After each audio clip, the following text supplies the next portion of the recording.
Suspense শুধুমাত্র radio Mirchi 98.3 FM A it's hot.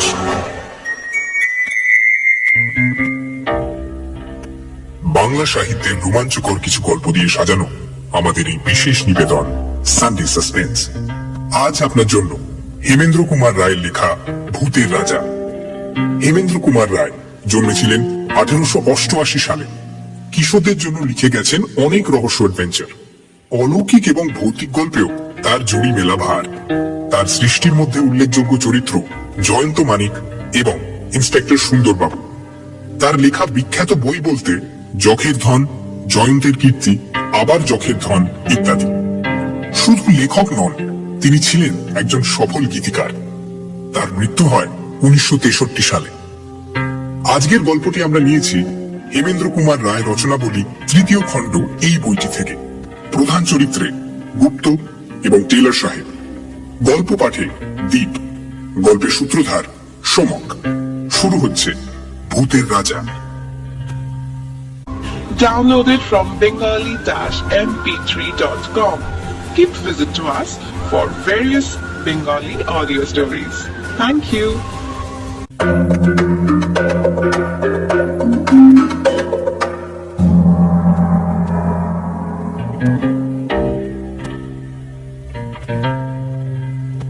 সরকারি কাজে বিদেশে থাকি, ছুটি নিয়ে দেশে ফিরছি। সাঁওতাল পরগনার যে জায়গায় আমার কর্মস্থল ছিল সেখান থেকে রেল স্টেশন যেতে হলে প্রায় 30 মাইলের ওপর পথ পার হতে হয়। পাহাড়ি পথ। এক মাইল হচ্ছে 2-3 মাইলের ধাক্কা। তার উপর রাতের বেলায় পথে বাঘ ভাল্লুকের সঙ্গে আলাপ হওয়ার সম্ভাবনাও কম নয়। সকাল বেলায় বেরোলেও মাঝপথে সন্ধে হবেই। তখন একটা আশ্রয়ের দরকার। কাছাকাছি স্থানীয় রাজার একটা শিকার কুঠি ছিল। রাজা বা তার বন্ধুরা শিকারে বেরোলে এই কুঠি হতো তাদের প্রধান আস্তানা। রাজার ম্যানেজারের সঙ্গে আলাপ ছিল। তাকে গিয়ে অনুরোধ জানালাম শিকার কুঠিতে একটা রাতের জন্য আমায় মাথা গোঁজার জায়গা দিতে হবে। ম্যানেজার বললেন, এখন শিকারের সময় নয়, কুঠি খালি পড়ে আছে, আপনি এক রাত কেন 1 মাস থাকতে পারেন। এখানকার পুলিশ সুপারিনটেন্ডেন্ট টেলর সাহেবও আজ রাতটা সেখানেই বিশ্রাম করবেন। কুঠিতে আরো ঘর আছে, আপনার থাকার অসুবিধা হবে না। কিন্তু কিন্তু কি? কিন্তু আপনি সেখানে রাত কাটাতে পারবেন কি? কেন পারবো না? লোকের মুখে শুনি কুঠিতে নাকি অপদেবতার ভয় আছে। অপদেবতা? হ্যাঁ, অপদেবতা ছাড়া আর কি বলবো বলুন। কুঠির পাশেই শালবনের ভেতর সাঁওতালদের এক ভুতুড়ে দেবতা আছে। সেই দেবতা নাকি ভূতের রাজা। তার ভয়ে সাঁওতালরা পর্যন্ত সন্ধ্যার পরও পাড়া মারায় না। তারা বলে তাদের দেবতা নাকি রাতের বেলায় কুঠির ভেতর ঘুমোতে আসে। আমি হো হো করে হেসে উঠলাম। বললাম, বেশ তো, মানুষ হয়ে দেবতার সঙ্গে রাত্রিবাস করবো, এটা তো মস্ত পুণ্যের কথা। আমি রাজি। ম্যানেজার বললেন, আমি অবশ্য সব ছেলে মানুষই কথায় ততটা বিশ্বাস করি না, তবু বলা তো যায় না।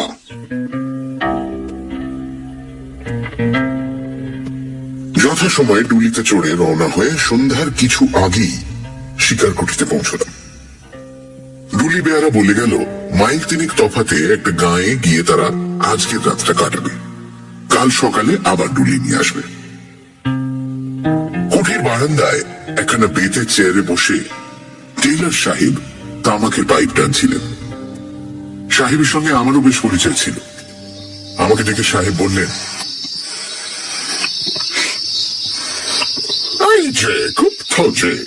তুমি কোথায় যাচ্ছ? ছুটি নিয়ে দেশে ফিরছি। তুমি? আমি হোম যাচ্ছি। তুমি কি আজ রাতে এখানে থাকবে? হ্যাঁ সাহেব। ফাইন ফাইন, দুজনে একসঙ্গে রাত কাটানো যাবে, ভালোই হলো। দুজন কেন সাহেব? 3 জন। 3 জন আবার খেয়ে? তুমি কি আমার অর্ডারের কথা বলছো নাকি? ওকে আমি মানুষের মধ্যে গণ্য করি না। না সাহেব, তোমার আর্দালির কথা বলছি না। তবে কি করছি, দারোয়ানের কথা ভাবছো?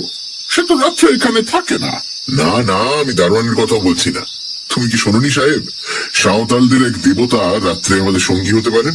আহা, হ্যাঁ শুনেছি বটে, তবে সে রূপকথার এক বর্ণ আমি বিশ্বাস করি না। তুমি করো নাকি? করলে এখানে রাত কাটাতে আসি। টেলর পাইপে 3-4টে টান মেরে বলল, দেখো গুপ্ত, সাঁওতালদের এই দেবতাটিকে আমি দেখেছি। এমন বিভৎস দেবতা পৃথিবীতে আর দুটি নেই। তাকে দেখে আমার ভারী পছন্দ হয়েছে। পছন্দ হয়েছে? তাই ঠিক করেছি কাল যাবার সময় তাকে আমি সঙ্গে করে নিয়ে যাব। ইংল্যান্ডে আমার বাড়ির বৈঠকখানায় তাকে সাজিয়ে রেখে দেব। আমার বন্ধুরা তাকে দেখলে খুব তারিফ করবে। আমি এসে বললাম, তাহলে বোঝা যাচ্ছে কাল থেকে দেবতার কুঠির ভেতরে শুতে আসবে না। তবে এই বেলা তাকে একবার দর্শন করে আসি। তার আড্ডা কোথায়? ওই যে ওইখানে, মিনিট খানেকের পথ। পায়ে পায়ে এগিয়ে গেল। কুঠির পাশেই অনেকগুলো শাল গাছ দল বেঁধে দাঁড়িয়ে আছে। তাদেরই ছায়ায় একটা পাথরের ঢিপির উপর মানুষের মতো উঁচু একটা মূর্তি দেখতে পেলাম। মূর্তিটা রং করা কাঠে। তার দেহ মাপে মানুষের মতন বটে, কিন্তু তার মুখ দানবের মতো প্রকাণ্ড। আর সে মুখের ভাব কি ভয়ঙ্কর! দেখলেই বুকের কাছটা ছ্যাদ করে ওঠে। মাথার চুলগুলো সাপের মতো ঝুলছে, কান দুটো হাতির মতন, মুখখানা খানিক সিংহ আর খানিক ভাল্লুকের মতন। দুটো গোল গোল কাঁচের চোখ আগুনের মতো জ্বলছে। হাঁ করা বড় দাঁতওয়ালা মুখের ভেতর থেকে রাঙা টকটকে লকলকে জিভের আধখানা বেরিয়ে। কাঁধ ও মুন্ডুর মাঝখানে গলাটা দেখলে মনে হয় কি যেন একটা লিকলিকে সরু বাঁখানির উপর মুখখানা বসিয়ে দিয়েছে। হাত দুখানা বাঘের থাবার মতো। কোমরের কাছ থেকে পা পর্যন্ত দেহের কোনো অঙ্গ দেখা যাচ্ছে না। কাঠকে খুদে আর কোনো অঙ্গ গড়াই হয়নি। মূর্তির গায়ের রং আলকাতরার মতো কালো, আর মুখের রং খানিক সাদা, খানিক তামাটে ও খানিক হলদে। ভাবলাম এই মূর্তি যদি সত্যি সত্যি রাতে কুঠির ভেতরে ঘুমোতে আসে, তাহলে আমাদের ঘুম এই জীবনে আর ভাঙবে কি? Downloaded from bengali-mp3.com. Keep visit to us for various Bengali audio stories. Thank you.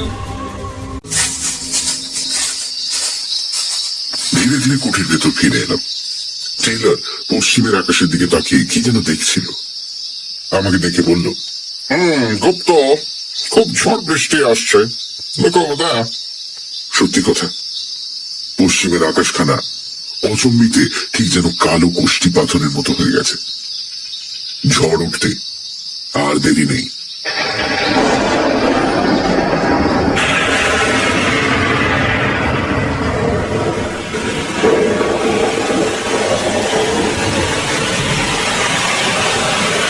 ঝড় এসে সমস্ত অরণ্যকে জাগিয়ে দিয়ে গেছে। এখন বৃষ্টি পড়ছে মুষলধারে। অনেক রাত। টেলারের নিমন্ত্রণ নিয়ে তার সঙ্গে গল্প করতে করতে অনেকক্ষণ আগেই ডিনার খেয়েছি। এখন টেলার তার ঘরে হয়তো দিব্যি আরামে নিদ্রা দিচ্ছে, কিন্তু আমার চোখে ঘুম নেই। রোদ টোদ কিছু মানি না, তবু কেন জানি না মনটা কেমন খুঁতখুত করছে। রাজার সেই ম্যানেজারের কথাগুলো আর সাঁওতালি দেবতার সেই ভয়ানক মুখখানা মনের ভিতর দিয়ে ক্রমাগত আনাগোনা করছে। যত তাদের বলবার চেষ্টা করি আজে বাজে নানান কথা ভেবে, তত তারা মনের ওপর চেপে বসে, নরম মাটির ওপর ভারী পায়ে বাঘের মতো। বাইরে বৃষ্টি ঝরে চলেছে। মাঝে মাঝে ঝোড়ো দমকা হাওয়া হাঁ হাঁ করে উঠছে, যেন কোনো আহত আত্মার কান্না। চারিদিক থেকে বনের গাছপালা মরমর করে যেন কোনো শত্রুকে অভিশাপ দিচ্ছে। তারই ভেতর থেকে একবার শুনলাম হায়নার অট্টহাসি, একবার শুনলাম শেয়ালের দলের মরা কান্না, একবার বাঘের গর্জন।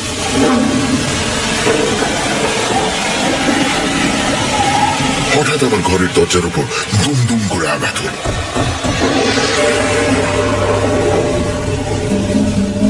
ধড়মড় করে আমি বিছানার উপর উঠে বসলাম।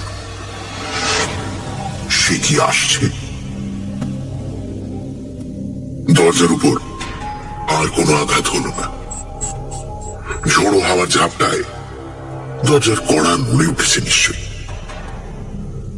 নিজের কাপুরুষতার জন্য মনে মনে নিজেই লজ্জিত হয়ে আবার শুয়ে পড়বার চেষ্টা করছি, এমন সময় বাইরে থেকে ক্ষণক্ষণে ঝাঁঝালো গলায় গান শুনল।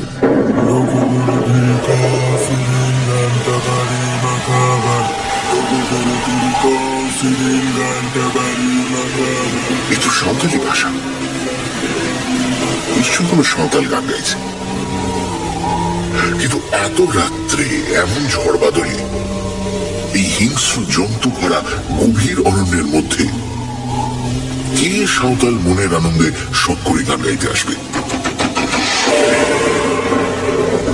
আবার দরজার উপর ঘন ঘন আঘাত হল, এবারে আরো জোর।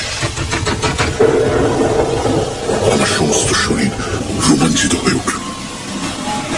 এ তো ঝড়ের ধাক্কা নয়, এই যে সত্যি সত্যি কে দরজা ঠেলে চলেছে।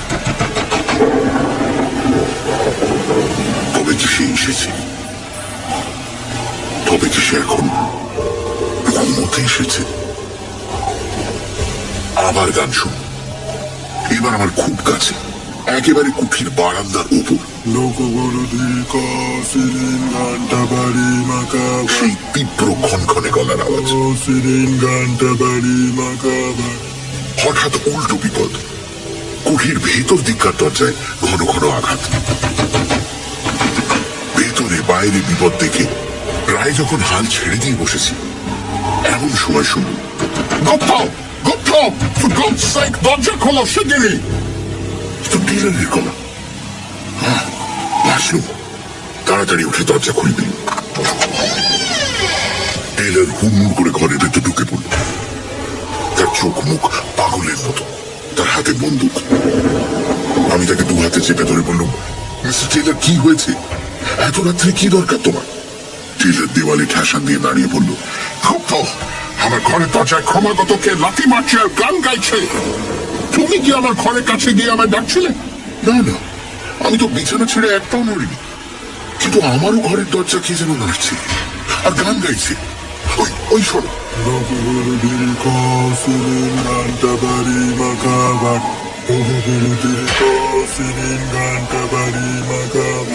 দুম করে আমার ঘরের দরজার উপর আবার দুবার প্রচন্ড আঘাত হল। সঙ্গে সঙ্গে সেই গান। আচমকা আবার একটা ঝড়ের ঝাপটা এসে দরজা জানলার উপর আছড়ে পড়ল,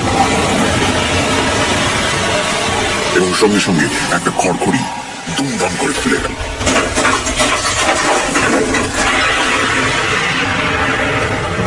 সঙ্গে সঙ্গে বিদ্যুতের আলোয় স্পষ্ট বুঝলাম বারান্দার উপর তার একটা জীবন্ত ছায়া মূর্তি দাঁড়িয়ে রয়েছে। ও কি সেই যে প্রতি রাত্রে এখানে ঘুমোতে আসে? আমার মাথার চুলগুলো যেন খাড়া হয়ে উঠল। টেলারের বন্দুক দুম করে গর্জে উঠল, এবং সঙ্গে সঙ্গে ছায়ামূর্তিটা সাত করে বারান্দার এক পাশে আমাদের চোখের আড়ালে সরে গেল। টেলার চেঁচিয়ে উঠল, গুপ্তা, গুপ্তা, জানলা বন্ধ করে দাও, জানলা বন্ধ করে দাও। পা চলতে চাইছিল, কিন্তু পাছে টেলার মনে করে বাঙালি কাপুরুষ। সেই ভয়ে নিজের সমস্ত দুর্বলতাকে দমন করে আমি জানলার পাল্লা দুটো আবার বন্ধ করে দিই। টেলার টলতে টলতে আমার বিছানার উপর গিয়ে বসে পড়ল। গুপ্তা, কিছু মনে করো না, আমি আজ তোমার বিছানাতে তোমার সঙ্গে রাত কাটাবো। বাইরে আবার কে যেন গাইল।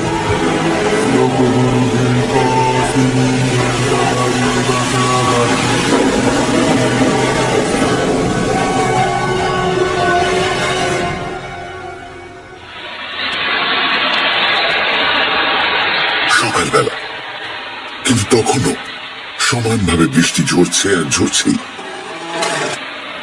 আস্তে আস্তে দরজা খুলে বারান্দায় এসে দাঁড়ালাম। সারা আকাশখানা যেন কালো মেঘে ঘেরাটোপ দিয়ে ঢাকা। সূর্যকে যেন আজ কোন অন্ধকার রাহু গ্রাস করে ফেলেছে। যত দূর নজর চলে খালি দেখা যায় অগণ্য শ্যামল তরুর বিরাট সভা আর শৈলমালার গগনোন্নত শিখর, এবং তারই ভেতরে এসে পড়ছে তীরের চকচকে ফলার মতো বৃষ্টির অশ্রান্ত ধারাগুলো। কোথাও পশু পাখি কীট পতঙ্গ বা কোনো জীবের চিহ্ন পর্যন্ত নেই। পথের উপর দিয়ে ক্রুদ্ধ জলস্রোত যেন কোন অদৃশ্য শত্রুকে বেগে আক্রমণ করতে ছুটে চলেছে। হঠাৎ বারান্দার এক কোণে চোখ গেল। কাপড় মুড়ি দিয়ে কে একজন শুয়ে রয়েছে। কাছে গিয়ে ডাকলুম, এই কে তুই? এই এই কে তুই? বার কয়েক ডাকাডাকি পর কাপড়ের ভেতর থেকে একখানা সাঁওতালি মুখ বেরোলো। হ্যাঁ বলেন কর্তা। কে কে তুই? আমি ঠাকুরের পূজারি গো। ঠাকুর? কে ঠাকুর? যিনি এই শালবনে থাকেন। তুই এখানে কি করছিস? ঠাকুর রোজ রাতে এখানে ঘুমোতে আসেন গো, তাই আমিও তার সঙ্গে সঙ্গে আসি। কাল রাত্রে তুই তাহলে দরজা ঠেলছিলি? আমিও ঠেলছিলাম, ঠাকুরও ঠেলছিলেন গো। গান গাইছিল কে? আমি। এমন সময় টেইলরও ঘরের ভেতর থেকে বেরিয়ে এলো। তাকে সব কথা খুলে বলল। টেইলর তো শুনেই মহাকাব্বা। Why you little piece of singing in the night, eh? I'm going to show you. ঘুষি পাকিয়ে পুরোটার দিকে ছুটে যাবে মাত্র সে এক লাফে বারান্দার রেলিং টপকে বাইরে পড়ে বনের ভেতর অদৃশ্য হয়ে গেল। টেইলর বলল, রাস্কাল তাকে ধরতে পারলে একবার দেখিয়ে দিত। সারা রাত কি অশান্তিতে কেটেছে। আমি বলল, আরে যাকে যা হওয়ার হয়ে গেছে, কিন্তু প্রশ্নটা হচ্ছে এখন আমাদের কি হবে? কুটির দরওয়ানও এলো না, ডুলি বেয়ারাও এই দুর্যোগে বোধহয় আসবে না। আমরা যাবো কেমন করে? আমাকে যেমন করেই হোক আজ যেতেই হবে। বম্বে যাবার টিকিট পর্যন্ত আমি কেটে ফেলেছি। উপায় থাকলে তোমাকে আমি স্টেশন পর্যন্ত নিয়ে যেত, কিন্তু আমার 2 সিটার গাড়ি, আমি আর আমার ওটালি। তুমি তোমার চাকর তোমার মালপত্র অতটুকু গাড়িতে তো ধরবে না, কাজেই তোমাকে এখানে ফেলে রেখে আমাকে যেতে হবে। ওটালি,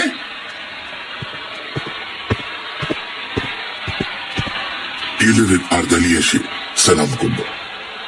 টেইলর বলল, আমার মালপত্র সব গুছিয়ে নিয়ে গাড়িতে তোলো, তারপর শালবন থেকে সেই কাঠের পুতুলটা তুলে নিয়ে এসো। আমি বললুম, তুমি কি সত্যি সত্যি এই পুতুলটা ইংল্যান্ডে নিয়ে যেতে চাও নাকি?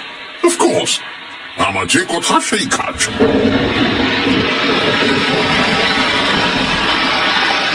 আবার রাত এলো। বৃষ্টি এখনো থামেনি। আমি এখনো উঠিতে বন্দী হয়ে আছি। টেইলর চলে গেছে এবং যাওয়ার সময় সাঁওতালদের ভূতের রাজাকেও সঙ্গে করে নিয়ে গেছে। সে আর এই কুঠির ভেতর ঘুমোতে আসবে না। চোখে ঘুম আসছিল না। একখানা ইংরেজি নভেল বার করে পড়তে বসল। ঘন্টা 1.5 পর তন্দ্রার আবেশ এলো। আলোটা কমিয়ে দিয়ে শোয়ার উপক্রম করছি, এমন সময় শুনল বাইরে সিঁড়ির উপর আওয়াজ হলো।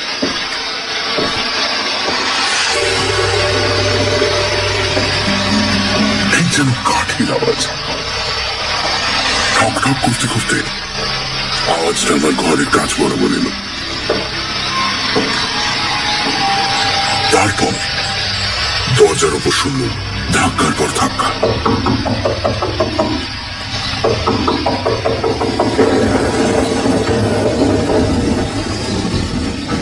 কি আপদ!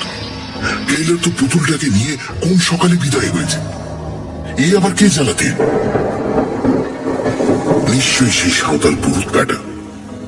সে হতভাগা রোজ রাত্রে এখানে আরাম করে ঘুমোয় আর চারিদিকে রটিয়ে দেয় যে কুটির ভেতর ভূতের রাজা শুতে আসেন। ধাক্কার জোর ক্রমে বেড়েই চলে। একবার ভাবলুম দরজা খুলে পুরুতটাকে লাথি মেরে তাড়িয়ে দিই। তারপর মনে হলো সেটা ঠিক হবে না। এই দুর্যোগে বিজন জঙ্গলের ভেতরে রাত্রে একলা আমি এখানে আছি। যদি কোনো দুষ্টু লোক কুমতলবে এসে থাকে।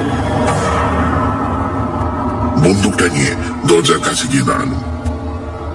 দরজার এক জায়গায় একটা ফুটো ছিল। বন্দুকের নলটা সেইখানে রেখে চেঁচিয়ে বলল, কে আছো চলে যাও, নইলে আমি এক্ষুনি বন্দুক ছুড়ব।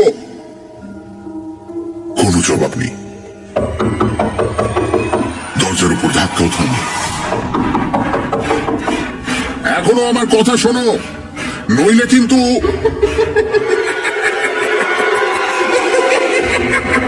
বাইরে বিশ্রী গলায় কে হাসতে লাগে।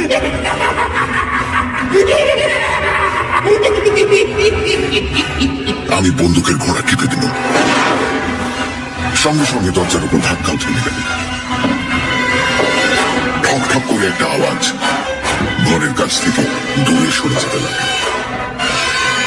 তারপর কোঠার সিঁড়ির উপর শব্দ শুনলাম।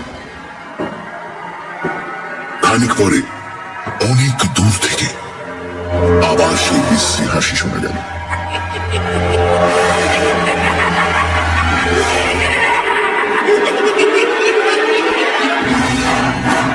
সে হাসি অমানসিক, শরীরের রক্ত যেন জল করে দেয়।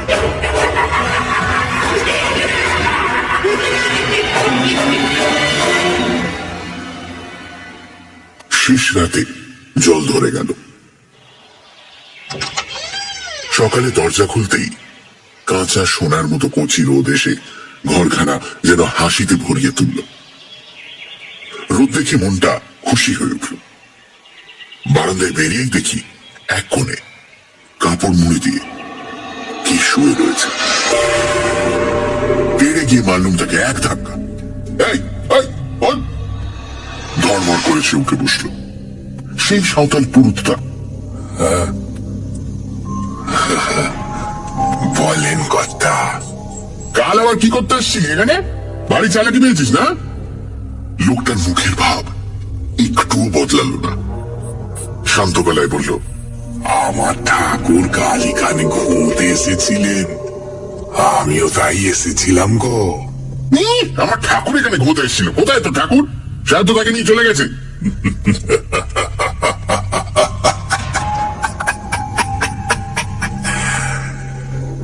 আমার ঠাকুর যেখানে থাকেন সেখানেই আসেন। মিথ্যে কথা, আমি নিজের চোখে দেখেছি টেলার তাকে নিয়ে চলে গেছে। আমার ঠাকুর যেখানে থাকেন সেখানেই আসেন।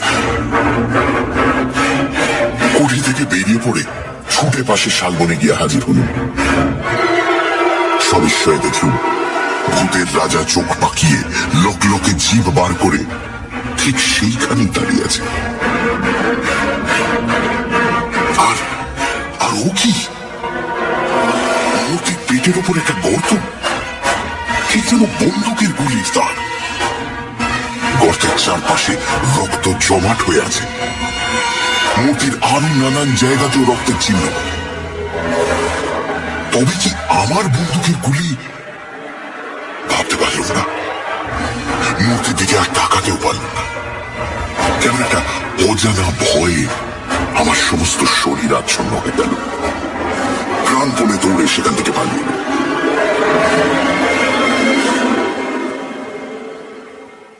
কলকাতায় ফিরে এসেই খবরের কাগজে এই বিবরণটি পড়ল।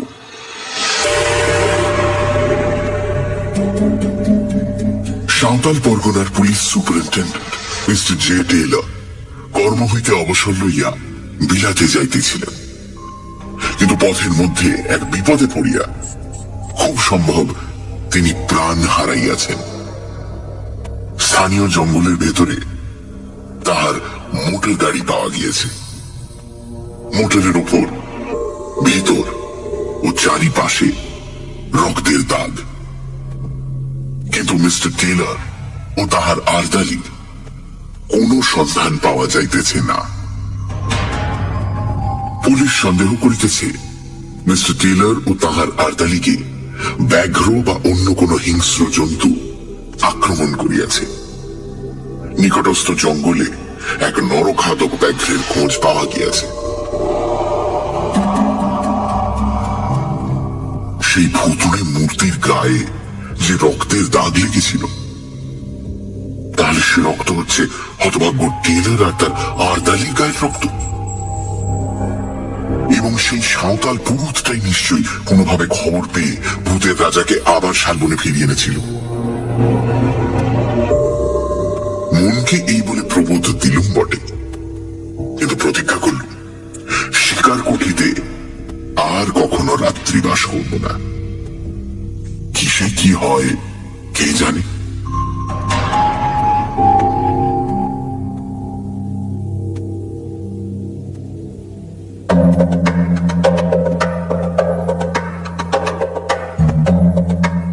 শুনছিলেন ভূতের রাজা, রচনা হেমেন্দ্র কুমার রায়, গল্প পাঠে টেলর সাহেব এবং ম্যানেজারের ভূমিকায় দীপ, গল্পের সূত্রধার এবং সাঁওতাল পুরোহিতের চরিত্রে সোমক, শব্দগ্রহণ, আবহ সঙ্গীত এবং স্পেশাল এফেক্টসে রিচার্ড, বিশেষ সহযোগিতায়